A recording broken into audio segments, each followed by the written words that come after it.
Hello friends, ओम श्री गणेशाय नमः। जय श्री कृष्णा। आप सभी का स्वागत है आपके अपने यूट्यूब चैनल पर। फ्रेंड्स, आज हम आपको इस वीडियो में बताने जा रहे हैं श्रावण मास की कृष्ण पक्ष की कामिका एकादशी की पौराणिक व्रत कथा, पूजा विधि, शुभ मुहूर्त, महत्व और व्रत के नियम और कामिका एकादशी के दिन किए जाने वाले उपायों के बारे में। फ्रेंड्स, वीडियो शुरू करने से पहले आपसे रिक्वेस्ट है, अगर आप हमारे चैनल पर नए हैं और आपने अभी तक चैनल को सब्सक्राइब नहीं किया है तो प्लीज़ सब्सक्राइब कीजिएगा चैनल को, साथ ही प्रेस कीजिएगा बेल आइकन को, जिससे नए वीडियो से रिलेटेड नोटिफिकेशन आपको तुरंत प्राप्त हो सके। और वीडियो पसंद आने पर वीडियो को लाइक और शेयर जरूर कीजिएगा ताकि सभी भक्तों को इस वीडियो का लाभ प्राप्त हो सके। और कमेंट बॉक्स में जय श्री कृष्णा जरूर लिखिएगा। सनातन धर्म में एकादशी तिथि बहुत ही पवित्र मानी जाती है। यह तिथि खास तौर से जगत के पालनकर्ता भगवान श्री हरि विष्णु जी को समर्पित होती है। यही वजह है कि इस तिथि को हरिवासर अर्थात हरि का दिन भी कहा जाता है। हिंदू पंचांग के अनुसार प्रत्येक महीने के कृष्ण पक्ष और शुक्ल पक्ष को एक एक एकादशी तिथि पड़ती है। ऐसे में साल में कुल 24 एकादशी पड़ती है। हर एकादशी का अपना एक विशेष महत्व होता है। सावन मास की कृष्ण पक्ष की एकादशी को कामिका एकादशी और पवित्रा एकादशी के नाम से जाना जाता है। इस दिन विशेष रूप से भगवान विष्णु के उपेंद्र रूप की पूजा होती है। इस एकादशी का विशेष महत्व माना गया है क्योंकि यह सावन के पवित्र महीने में पड़ती है। इसके अलावा जो भी जातक कामिका एकादशी का व्रत रखता है उसे पूर्व जन्म के पापों से मुक्ति मिल जाती है। पुराणों के अनुसार कामिका एकादशी का व्रत रखने वाले जातकों को 1000 गोदान जितना फल प्राप्त होता है। इस दिन भगवान विष्णु जी की पूजा करने से पितरों की आत्मा को शांति मिलती है, उनके कष्ट दूर होते हैं। साथ ही हर एकादशी की तरह कामिका एकादशी में पवित्र नदी और कुंड में स्नान का विशेष महत्व माना गया है। पुराणों के अनुसार कामिका एकादशी में पवित्र नदी और कुंडों में स्नान करने से जातकों को अश्वमेघ यज्ञ के जितना फल प्राप्त होता है। इस व्रत की कथा सुनने मात्र से ही वाजपेयी यज्ञ का फल प्राप्त होता है। इस एकादशी के दिन जो लोग सावन माह में भगवान विष्णु जी की पूजा करते हैं, माना जाता है कि उनके द्वारा गंधर्वों और नागों की पूजा भी संपन्न हो जाती है। फ्रेंड्स, अब आइए जानते हैं कामिका एकादशी के व्रत के नियमों के बारे में। कामिका एकादशी व्रत में चावल व चावल से बनी हुई कोई भी चीज न खाएं। इस दिन बिना नमक का फलाहार करें। फलाहार भी केवल 2 समय ही करें। फलाहार में तुलसी दल का अवश्य ही प्रयोग करना चाहिए। पीने के पानी में भी तुलसी दल का प्रयोग करना उचित होता है। कामिका एकादशी पर पके हुए फलों का सेवन वर्जित माना जाता है, इसलिए कामिका एकादशी के दिन पके हुए फलों का सेवन न करें। कामिका एकादशी का व्रत करने से ब्रह्म हत्या आदि पापों के दोषों से मुक्ति मिलती है। फ्रेंड्स, अब आइए जानते हैं कामिका एकादशी के शुभ मुहूर्त के बारे में। हिंदू पंचांग के अनुसार इस बार कामिका एकादशी 24 जुलाई 2022 रविवार के दिन है। श्रावण कृष्ण एकादशी तिथि प्रारंभ होगी 23 जुलाई 2022 को सुबह 11:27 पर और श्रावण कृष्ण एकादशी तिथि का समापन होगा 24 जुलाई 2022 को दोपहर 1:45 पर। व्रत पारण का समय रहेगा 25 जुलाई 2022 को सुबह 5:47 से सुबह 8:30 तक और हरिवासर समाप्ति का समय रहेगा 25 जुलाई 2022 को शाम 4:15 पर। फ्रेंड्स, अब आइए जानते हैं कामिका एकादशी की पूजा विधि के बारे में। सावन महीने की 11 का व्रत धारण करें। सुबह उठने के पश्चात अपने नित्य कर्मों से निवृत्त होने के बाद स्नान आदि कर लेवे।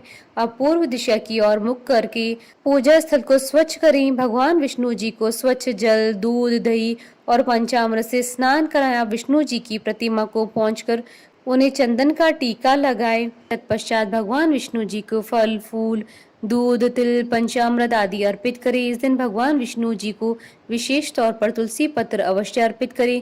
अब विष्णु जी को गंध, पुष्प और नारियल चढ़ाएं। अब कपूर और दीपक के साथ भगवान विष्णु जी की आरती करें और मंत्रोच्चार करें। मेवे और मिष्ठान का भोग लगाकर सभी भक्तों में वितरित कर देवें। व्रत वाले पूरे दिन भगवान विष्णु जी का भजन कीर्तन करते रहें। विष्णु सहस्त्र नाम का पाठ करें। भगवान विष्णु जी की पूजा के पश्चात कामिका एकादशी की व्रत कथा का श्रवण करें अथवा पाठ करें। अगले दिन ब्राह्मणों को भोजन करवाकर उन्हें दक्षिणा देकर विदा करें। उसके बाद अपना व्रत खोलें। फ्रेंड्स, अब आइए जानते हैं कामिका एकादशी के दिन किए जाने वाले उपायों के बारे में। यदि आपके घर में सुख और शांति का वास नहीं हो रहा है अथवा परेशानियां जाने का नाम नहीं ले रही हैं, तो कामिका एकादशी के दिन शाम को तुलसी जी के सामने घी का दीपक जलाएं और ओम वासुदेवाय नमः मंत्र का जाप करते हुए तुलसी जी की 11 परिक्रमा करें। यह उपाय आपके संकट को दूर करने में बहुत ही कारगर साबित होगा। यदि आपकी कोई इच्छा या मनोकामना हो, उसकी पूर्ति के लिए कामिका एकादशी के दिन भगवान विष्णु जी को पीले रंग के फूल और भोग अर्पित कर अपनी कामना कहें। इसके बाद भगवान विष्णु जी के चरणों में बैठकर विष्णु गायत्री महामंत्र ओम नारायणाय विद्यमय वासुदेवाय धीमहि का कम से कम 51 बार जाप करें।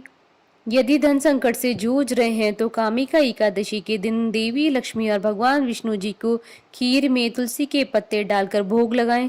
इसके बाद इस खीर का प्रसाद जितना हो सके उतना लोगों में बांटें। इससे आपके धन संबंधी सारी समस्याएं दूर हो जाएंगी। फ्रेंड्स, अब आइए प्रारंभ करें कामिका एकादशी की व्रत कथा। अर्जुन ने कहा, हे प्रभु, अब आप मुझे श्रावण मास की कृष्ण पक्ष की एकादशी की कथा सुनाने की कृपा करें। इस एकादशी का क्या नाम है, इसकी विधि क्या है, इसमें किस देवता का पूजन होता है, इसका उपवास करने से मनुष्य को किस फल की प्राप्ति होती है। भगवान श्री कृष्ण ने कहा, हे श्रेष्ठ धनुर्धर, मैं श्रावण माह की पवित्र एकादशी की कथा सुनाता हूँ। ध्यान पूर्वक श्रवण करो। एक बार इस एकादशी की पावन कथा को भीष्म पितामह ने लोकहित के लिए नारद जी से कहा था।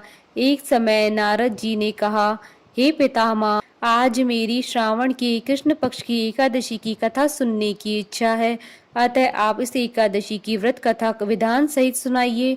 नारद जी की इच्छा को सुन भीष्म पितामह जी ने कहा, हे नारद जी, आपने बहुत ही सुंदर प्रस्ताव किया है। अब आप ध्यान पूर्वक से श्रवण कीजिए। श्रावण मास की कृष्ण पक्ष की एकादशी का नाम कामिका है। इस एकादशी की कथा सुनने मात्र से ही वाजपेयी यज्ञ के फल की प्राप्ति होती है।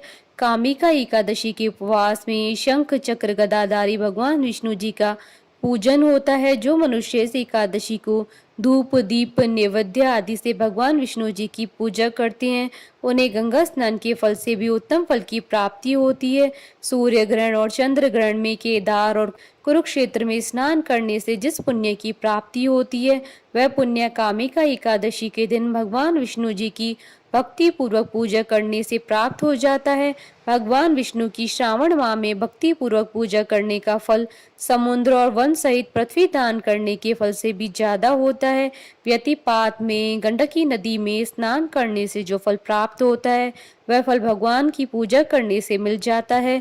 संसार में भगवान की पूजा का सबसे ज्यादा फल है, अतः भक्ति पूर्वक भगवान की पूजा न बन सके तो श्रावण माह की कृष्ण पक्ष की कामिका एकादशी का उपवास करना चाहिए। आभूषणों से युक्त बछड़ा सहित गोदान करने से जो फल प्राप्त होता है, वह फल कामिका एकादशी के उपवास से मिल जाता है। जो उत्तम द्विज श्रावण माह के कृष्ण पक्ष की कामिका एकादशी का उपवास करते हैं तथा भगवान विष्णु जी का पूजन करते हैं, उनसे सभी देव नाग किन्नर पितृ आदि की पूजा हो जाती है। इसलिए पाप से डरने वाले व्यक्तियों को विधि विधान से इस उपवास को करना चाहिए। संसार सागर तथा पापों में फंसे हुए मनुष्य को इनसे मुक्ति के लिए कामिका एकादशी का व्रत करना चाहिए। कामिका एकादशी के उपवास से सभी पाप नष्ट हो जाते हैं और संसार में सबसे अधिक पापों को नष्ट करने वाला और कोई उपाय नहीं है। हे नारद जी, स्वयं भगवान ने अपने मुख से कहा है कि मनुष्य को आध्यात्म विद्या से जो फल प्राप्त होता है, उससे भी अधिक फल कामिका एकादशी का व्रत करने से मिल जाता है। इस उपवास को करने से मनुष्य को न यमराज के दर्शन होते हैं और न ही नरक के कष्ट भोगने पड़ते हैं, वह स्वर्ग का अधिकारी बन जाता है। जो मनुष्य इस दिन तुलसी दल से भक्ति पूर्वक भगवान विष्णु जी का पूजन करते हैं वह संसार सागर में रहते हुए भी इस प्रकार अलग रहते हैं जिस प्रकार कमल पुष्प जल में रहता हुआ भी जल से अलग रहता है। तुलसी दल से भगवान श्री हरि का पूजन करने का फल 1 बार स्वर्ण और 4 बार चांदी के दान के फल के बराबर है। भगवान विष्णु रत्न मोती मणि आदि आभूषणों की अपेक्षा तुलसी दल से अधिक प्रसन्न होते हैं।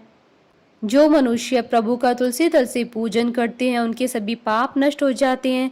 हे नारद जी, मैं भगवान की अति प्रिय श्री तुलसी जी को प्रणाम करता हूँ। तुलसी जी के दर्शन मात्र से ही मनुष्य के सभी पाप नष्ट हो जाते हैं और शरीर के स्पर्श मात्र से ही मनुष्य पवित्र हो जाता है। तुलसी जी को जल से स्नान कराने से मनुष्य की सभी यम यातनाएं नष्ट हो जाती है। जो मनुष्य तुलसी जी को भक्ति पूर्वक भगवान के श्री चरण कमलों में अर्पित करता है उसे मुक्ति मिलती है। इस कामिका एकादशी की रात्रि को जो मनुष्य जागरण और दीप दान करते हैं उनके पुण्य को लिखने में चित्रगुप्त भी असमर्थ है। एकादशी के दिन जो मनुष्य भगवान के सामने दीपक जलाते हैं उनके पितृ स्वर्ग लोक में भी अमृत का पान करते हैं। भगवान के सामने जो मनुष्य घी या तिल के तेल का दीपक जलाते हैं उनको सूर्य लोक में भी सहस्त्रों दीपकों का प्रकाश मिलता है। भीष्म पितामह जी ने नारद जी से कहा, अब मैं आपको कामिका एकादशी की व्रत के महात्म्य के बारे में बताता हूँ, ध्यान पूर्वक सुनिए।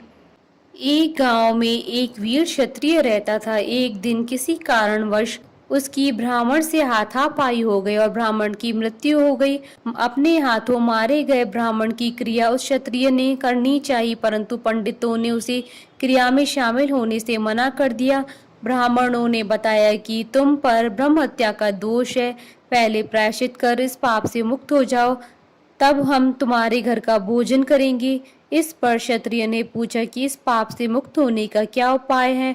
तब ब्राह्मणों ने बताया कि श्रावण माह के कृष्ण पक्ष की एकादशी को भक्ति भाव से भगवान श्रीधर का व्रत एवं पूजन कर ब्राह्मणों को भोजन करा के सदक्षिणा के साथ आशीर्वाद प्राप्त करने से इस पाप से मुक्ति मिलेगी। पंडितों के बताए तरीके पर व्रत कराने वाली रात में भगवान श्रीधर ने क्षत्रिय को दर्शन देकर कहा कि तुम्हें ब्रह्म हत्या के पाप से मुक्ति मिल गई है। इस व्रत को करने से ब्रह्म हत्या आदि के सभी पाप नष्ट हो जाते हैं और इस लोक में सुख भोग कर प्राणी अंत में विष्णु लोक को जाते हैं। इस कामिका एकादशी के महात्म्य के श्रवण और पठन से मनुष्य स्वर्ग लोक को प्राप्त करते हैं। कथा सार, भगवान श्री हरि सर्वोपरि हैं। वे अपने भक्तों की निश्चल भक्ति से ही सहज ही प्रसन्न हो जाते हैं। तुलसी जी भगवान विष्णु जी की प्रिया हैं। भगवान श्री हरि हीरे मोती सोने चांदी से इतनी प्रसन्न नहीं होती जितनी प्रसन्नता उन्हें तुलसी दल की अर्पण करने पर होती है। बोलिए भगवान विष्णु की जय, सनातन धर्म की जय। हमारे साथ इस वीडियो में अंत तक बने रहने के लिए आपका धन्यवाद। ओम श्री गणेशाय नमः। जय श्री कृष्ण।